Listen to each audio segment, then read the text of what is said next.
That's not a comic book. Now that's a comic book.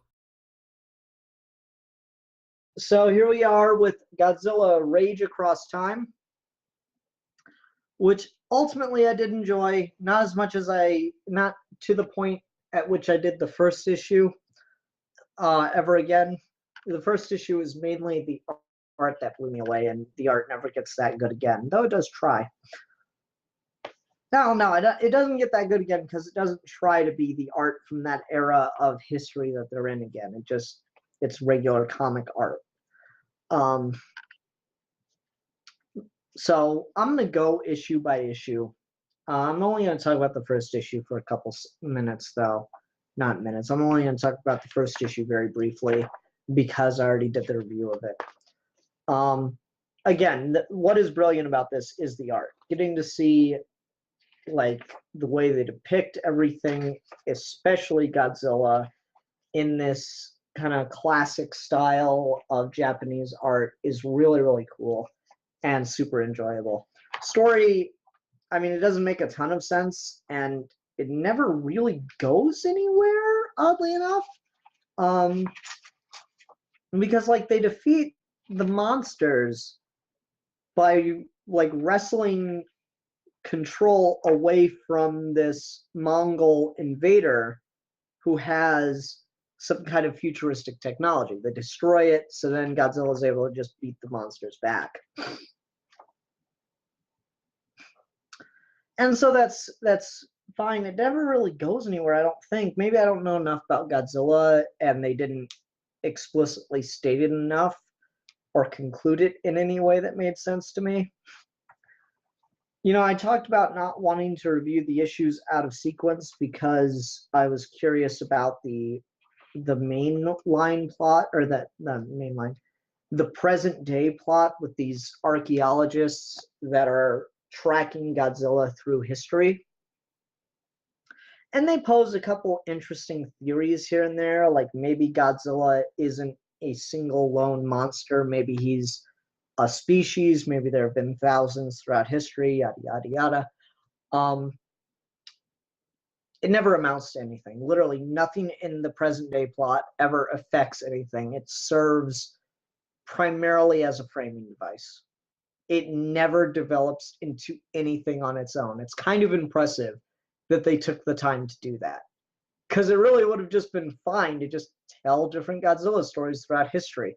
I will say, given Godzilla's original origin, it's a weird thing to say, original origin, of being created by the atomic bomb in some way, shape, or form, it doesn't make a ton of sense to have Godzilla be basically modern Godzilla throughout history. It's a different version. Maybe it's more in line with the 2014 thing. I don't know. I don't particularly care because I'm not a huge Godzilla hound or anything like that, continuity-wise. I just thought it'd be an interesting thing. So yeah, first issue, definitely the best. And because the present day stuff never amounts to anything, just get this. You'll be fine. This is all you need. The other issues are okay. I'll talk about what I like about the other issues, but this is the one that's worth getting. If you're only going to get one issue from this run, get the first issue. You'll be fine. Okay. Moving on to the second issue. And again, I'm going to talk about these issue by issue just because they literally, besides Godzilla and the archaeologist plot that goes nowhere, you don't need to know anything to read each issue, which is nice. What is an interesting recurring thing is magic in the Godzilla universe, because you have magic-based attacks in the Japanese historical issue, and in this issue, you literally have Godzilla fighting the gods of Olympus, and that's really cool. So you have Godzilla versus Poseidon, which is neat. And then Godzilla versus Mount Olympus. And then they do think of a really clever conceit here for putting Godzilla in this era of history. This is a bit of a dialogue between Zeus and Hera. Zeus, please hear me. Poseidon, now Ares, we're powerless against this in our state. Speak for yourself. I've summoned the Hydra to take care of this beast. And so you have Godzilla versus the mythological Hydra, which is a clever idea. And they do a good job of portraying the fight of Godzilla versus the Hydra and how that would be a difficult thing for him. And what does Godzilla do? He slams it into Mount Olympus so that it can't get out, which is kind of similar to how Hercules beat it. Just raw strength clubbed the thing to death. Slams it against Mount Olympus and brings the whole fucking mountain down on its head.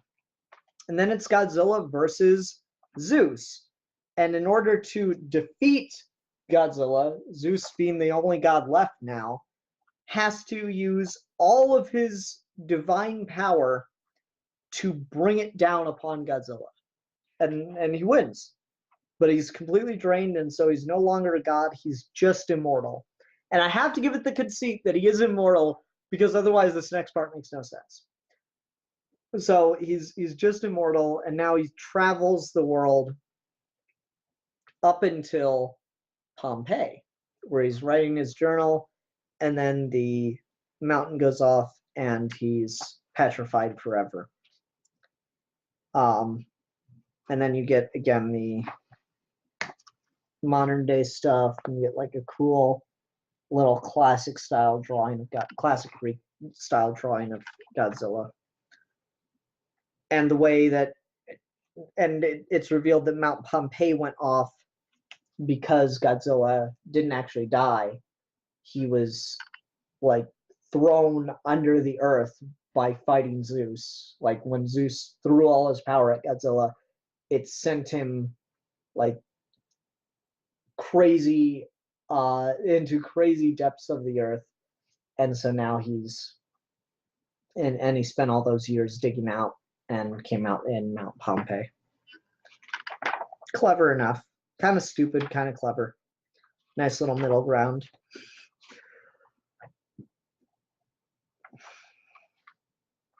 Okay. And I actually like how that serves as a bit of an explanation for why he's gone for such a long period of time. Like why Rome never had to deal with him, I guess. But I don't know, it was cool. And then the next issue is the one I like the least because it has no Godzilla in it. At least I'm pretty sure it doesn't. Yeah. I'm sure I've got Godzilla fans in the comments and such. I know Mothra. Who's this fucker right here? He flies around. Anyone can give me a name, I would greatly appreciate it. There's a better look at him. And I'm sure he has some kind of name, I just don't know what it is. Megaguirus. Thank you, Joel. Megaguirus? Megaguirus. Okay. So anyway, this issue I like the least because Godzilla isn't involved at all. It's Mothra versus Megaguirus. Basically, the plague's in town, but the king sends a bunch of knights out to go slay a dragon because Megaguirus is out there. Twin fairies show up. Mothra fights them. Knights are able to ultimately defeat the monster. Mothra dies in the process. Blah, blah, blah, blah, blah. The knights try to go back to the castle in victory, but they're shot at the doors because now they have the plague. Meh. I don't really like that issue very much. This probably the worst issue of the run.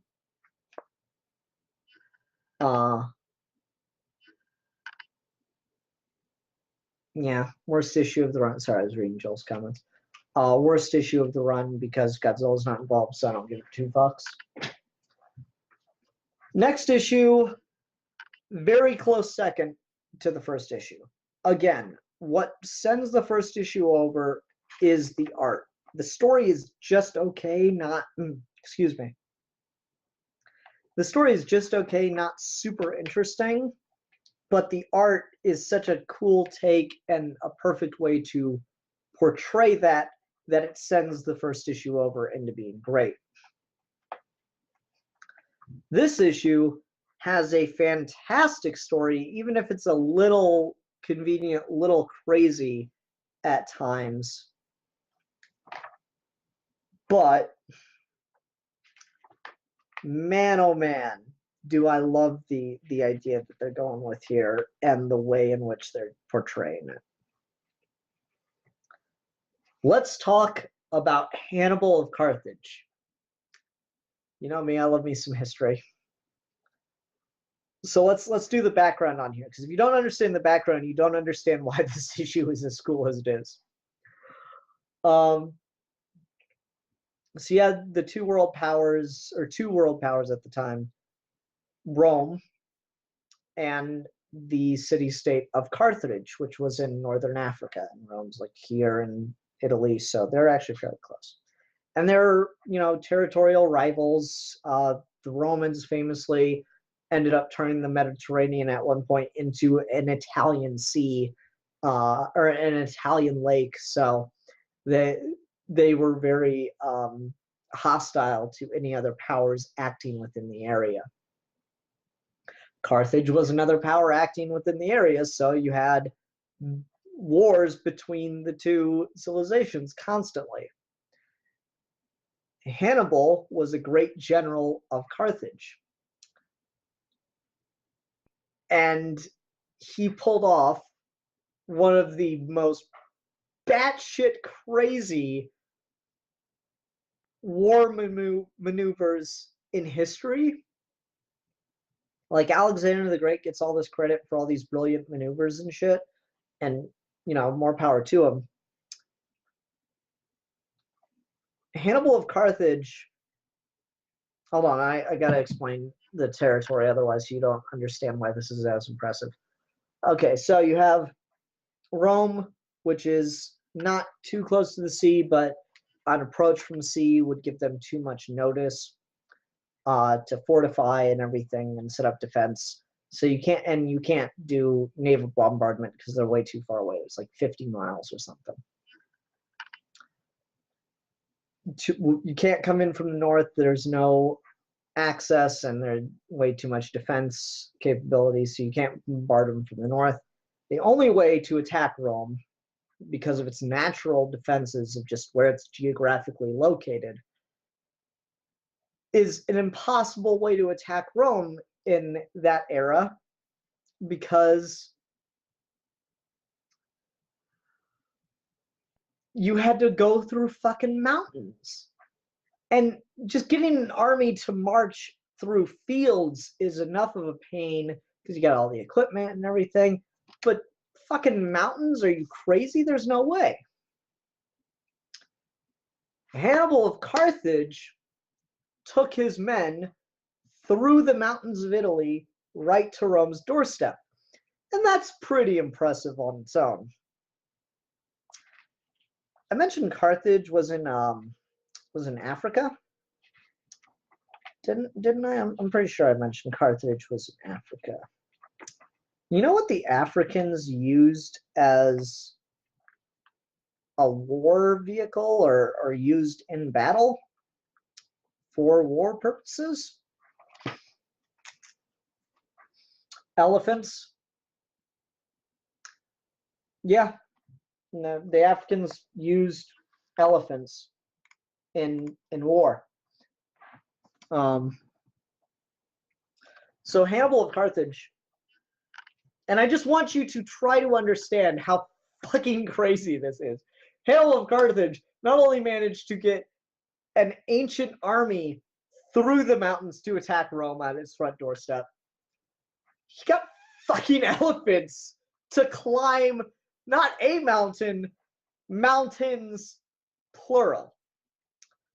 So using Hannibal of Carthage and his trek through the mountains with elephants as the basis for your Godzilla historical story is just it's A+ work right here. Okay. So how does Godzilla factor in? Godzilla is what's going to create the path to be able to get through. Oh. How do you get elephants on the boat? That's actually really easy. You can transport elephants, no problem. Especially if you don't have ethics. That's a stupid question. So anyway, what's going on in this story is Hannibal is trying to get the elephants across the mountains, but he's not having much success. Rome is too heavily, the mountains are just too impassable. But Godzilla is also in the mountains, and so Hannibal uses his men to, like, and he describes it with this beautiful metaphor of ants versus a rhino, which is an actual thing that happens in Africa. How ants can actually kill or maneuver a rhino where they want it to be. So he uses his men to constantly, like, basically poke Godzilla with a stick and then run in the direction they want him to destroy stuff so that they can pass through that area later. And so that's what they keep doing. They keep just bothering Godzilla enough and, you know, tricking him into creating a passage through the mountains for him. And so it all ends with this fucking awesome panel of, oh shit, lose my comic. Awesome ass panel of Godzilla blasting radiation breath through the mountain with Rome, through the mountains in the distance, and the shot is from Rome. That's really cool. That's just really fucking cool. Oh, and it's all just about Hannibal wanting to win at any cost, and ultimately, as impressive as Hannibal getting elephants through the mountains of Italy to attack Rome with was, he did lose that battle. So yeah, just really interesting stuff. I quite like this issue. This issue, like, the art's fine. There's nothing wrong with the art. It's just not Roman or anything, or Carthaginian.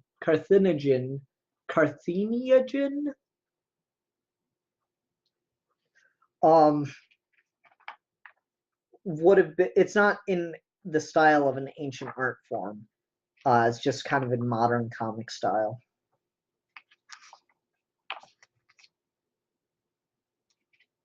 Yeah. But I like the way that Hannibal is portrayed as wanting to win at any cost, but he loses half of his men and resources doing it, so he ends up losing the battle. It's pretty brilliant. Yeah, just good ass issue. I really, really like this issue. Like I said, second favorite to the opening issue. Then we have the final issue, which is kind of fun, but also doesn't make much sense. So here we do have the Godzilla and other gigantic monsters like him are so rooted in Earth's history that they go back to the prehistoric, to the time of dinosaurs. So we got this opening scene, not counting the modern stuff with the archaeologists. Got an opening scene of a T-Rex chasing the Triceratops. Then he stops, like it's about to eat him, when a giant crab comes out of the water and almost grabs him, but the crab gets grabbed by an even larger squid, and before either of those two can eat the Triceratops and the T-Rex, I believe that's Rodan.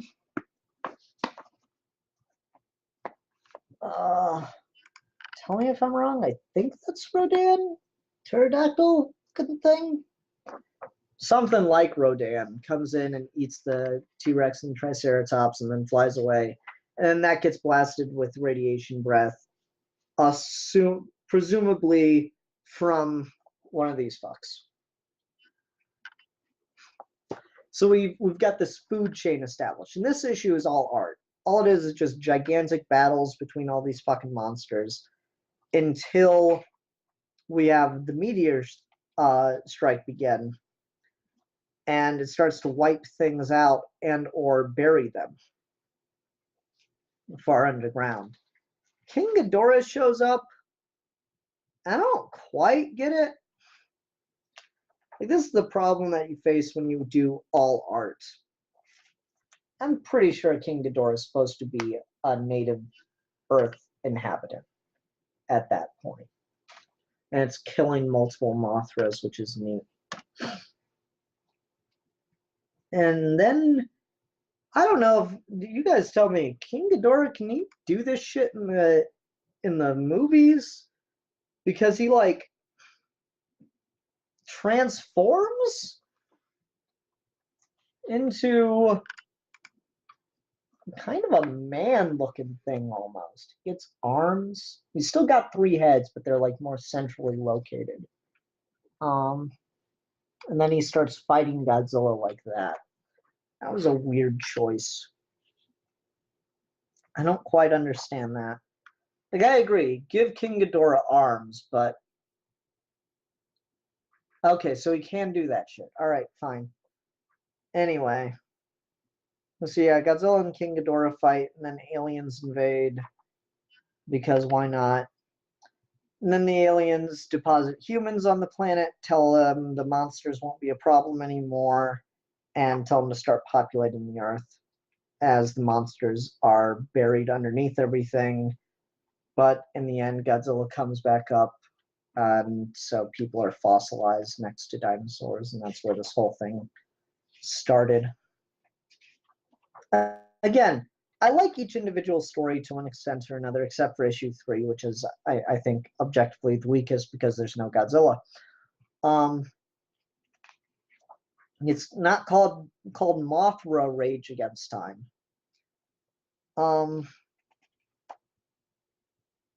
So yeah, just every story on its own is fine, but the framing device of the archaeologist means so little and doesn't build to anything. This needs an issue 6 where it's just them presenting a paper or something. I don't know what else to tell you. It's kind of a silly way to put a framing device in if you're not going to go anywhere with it. Poor decision making on the writer's side. I mean, I guess the framing device could have been fine, but they shouldn't have alluded that they were building anywhere with it, or they should have written a more convincing conclusion, because all it becomes is this weird, like, exposition dump that we don't need because we obviously get it already. Or it just becomes a setup of, oh no, look, see, this is how monsters could have been involved, and then we go and we see monsters involved. So generally speaking, not a fan of that part of it. But overall, it was a fun story. Nowhere near as good as Godzilla, the Half-Century War. I was really hoping the rest of the comic would be as good as that first issue. So this is a book, again, because the overarching thing of the stuff happening in the present day means absolutely nothing. You don't have to pick up every issue. I would say pick up issue 1, 2, 4. Those are the issues worth getting. 3 and 5, like, if you like just seeing nothing but art of monster fights and very little dialogue or exposition, fine, go with it. Number 3, if you like Mothra, okay, but those 2 are the most skippable. Yeah, 1, 2, 4. As far as order of good, 1's at the top, then 4, then 2. Just neat little things going on. Interesting ideas played within all of them, which I really like. If you like monster fights, you might like 2 more, just because of the Hydra thing. I really, really like that they parallel Godzilla with Hercules in that way. That's funny. That's not a comic book. Now that's a comic book.